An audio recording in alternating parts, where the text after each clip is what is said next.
श्री गणेश दत्त गुरुभ्यो नमः। चैतन्यः शाश्वतः शान्तः व्योमातीत निरञ्जनः बिंदुनादकलातीत तस्मै श्री गुरुवे नमः। परमपूज्य सद्गुरू श्री रामकृष्ण क्षीरसागर स्वामींना वंदन करून संघटित सत्संग मंडळांच्या या गुरुकार्यातील मोहिमेमधल्या 2131व्या भागाचं मी पठण करीत आहे। आज फाल्गुन शुद्ध अष्टमी मंगळवार दिनांक 24 फेब्रुवारी 2026। गुरुवाणी पुष्प 17 या ग्रंथातील स्त्रीचे समाजातील स्थान या 10व्या अध्यायातील पुढील भागाचे मी पठण करीत आहे। या अध्यायात परमपूज्य सद्गुरू आपल्या प्रासादिक वाणीतून पुढे म्हणतात, भारत ही देवभूमी आहे, धर्मभूमी आहे। हा धर्म पत्नीसहित सांगितलेला आहे। पत्नीला सोडून परस्पर संन्यासही स्वीकारता येत नाही, तिची अनुमती हवी असते। स्त्री पुरुषांच्या संबंधात पती पत्नींनी सहवास घेताना आचार सांभाळला, मर्यादा सांभाळली तर त्यांचा प्रपंच सुखाचा होतोच, याखेरीज परमार्थही आचरला जातो। तसेच कुटुंबाला एक प्रतिष्ठा प्राप्त होते व समाजापुढे आदर्श राहतो। स्त्रीला कधीही कमी लेखू नका, तिचा दर्जा अतिशय उच्च आहे। स्त्रीमुळे पुरुषाला व पुरुषामुळे स्त्रीला पूर्णत्व प्राप्त होते। परस्परांच्या जीवनाला अर्थ प्राप्त होतो। तिला आधार द्या, आदर द्या व आदर मिळवा। नुसतीच तिच्याकडून आदराची अपेक्षा करू नका।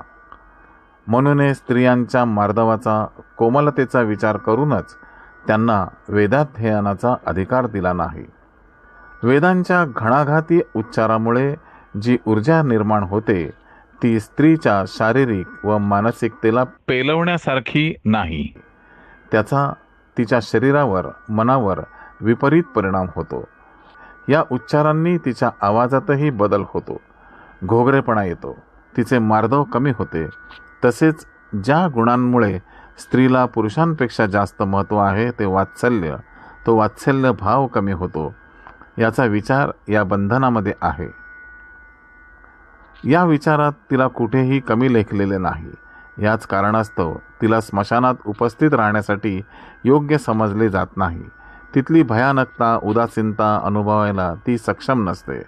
हल्ली स्त्रिया वेदपठणाचा हट्ट धरतात।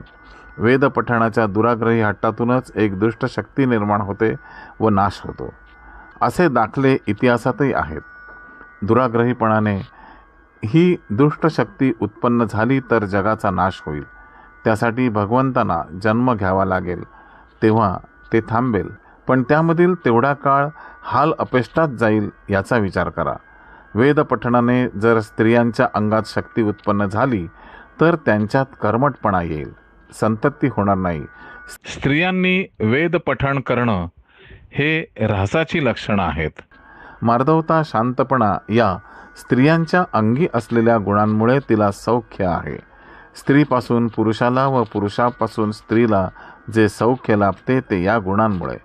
मग हे गुण का घालवायचे? वेदपठण केले तर हे गुण संपतील। स्त्रियांनी वेदपठणाचा हट्ट धरू नये।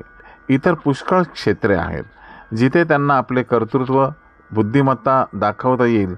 वेदपठणाचा हा अट्टहास धरण्यापेक्षा माझ्या पोटी श्रीराम, श्रीकृष्णासारखे युगपुरुष जन्माला कसे येतील, मी देवकी, कौसल्या यांच्यासारखी श्रेष्ठ माता कशी होईन याचा अधिक विचार करावा व आपल्या आचरणात योग्य तो बदल घडून आणावा। गुरुबंधू आणि भगिनींनो, याबरोबरच गुरुवाणी पुष्प 17 मधील स्त्रीचे समाजातील स्थान हा 10वा अध्याय व एकूण गुरुवाणी पुष्प 17 यातील आशीर्वादांचे पठण पूर्ण होत आहे। पुढील ग्रंथ आहे गुरुवाणी पुष्प 18। या ग्रंथातील पहिला अध्याय शारदीय नवरात्र उत्सव याचे मी पठण करीत आहे। या देवी सर्वभूतेषु बुद्धिरूपेण संस्थिता नमस्तस्यै नमस्तस्यै नमस्तस्यै नमो नमः। जेव्हा जेव्हा दैत्यरूपी दुष्ट शक्तीने या जगात विध्वंस करण्याचा, उच्छाद मांडण्याचा प्रयत्न केला, तेव्हा तेव्हा महाविष्णू, महादेव यांनी शक्तिरूपात या पृथ्वीतलावर अवतार घेतला। व दुष्ट शक्तीचा नायनाट केला. देवी देवतांनी फार मोठा पराक्रम करून या दैत्यशक्तीवर विजय प्राप्त केला आणि सज्जनांचे रक्षण केले आहे. याचे स्मरण म्हणून विशिष्ट काळामध्ये आपण या देवतांच्या प्रती आपला कृतज्ञता भाव व्यक्त करतो. यामध्ये आपले कुलधर्म कुलाचार तर येतातच, पण विविध देवतांची नवरात्रे सुद्धा येतात. त्यात महिषासुरमर्दिनी, शाकंभरी व कालरात्री अशा अनेक शक्तिरूपातील देवता आहेत. त्याशिवाय श्रीरामाचे, श्री दत्तात्रेयांचे, नृसिंहांचे, खंडोबाचे अशी अनेक नवरात्रे आपण त्यांचे स्मरण म्हणून साजरी करतो. देवी ही शक्ती रूपिणी आहे. ब्रह्मा, विष्णू आणि महेश या तिघांच्या ठिकाणी असलेली मूळ शक्ती एकत्र येऊन या जगदंबेचे म्हणजे आदिशक्तीचे रूप निर्माण झाले आहे. प्रत्यक्ष भगवंतालाही या शक्तीची गरज पडते. त्यांनाही आपले कार्य तिच्याशिवाय करता येत नाही. जगाच्या उत्पत्ती, स्थिती आणि लय हे ब्रह्मा, विष्णू, महेश यांचे कार्य मानले जाते. हे कार्य करण्यासाठी रजोगुण, सत्वगुण व तमोगुण हे तिन्ही गुण लागतात. या तिन्ही शक्ती देवी भगवतीकडून मिळतात व त्यामुळे हे कार्य घडते. सर्व देवतांना या आदिशक्तीच्या अधीन राहूनच हे कार्य करावे लागते. आदिशक्ती भगवंताच्या वेगवेगळ्या अवतारात वेगवेगळी रूपे धारण करून आलेली आहे. कधी सीता, कधी पार्वती, कधी लक्ष्मी, कधी सरस्वती, कधी माता स्वरूपात तर कधी शक्ती स्वरूपात ती प्रकट झाली आहे आणि होत आहे. गुरुस्वरूप आणि आदिशक्ती जगदंबा हे एकच रूप आहे. जगदंबेची भारतात अनेक शक्तिपीठे आहेत. जरी ती वेगवेगळ्या ठिकाणी वेगवेगळ्या रूपात वास करत असली तरी तिचे मूळ स्वरूप एकच आहे. ही आदिशक्ती अत्यंत प्रभावशाली आहे. तिने महाबलाढ्य अशा दैत्यशक्तींचे हरण केले आणि देवतांना सहाय्य केले आहे.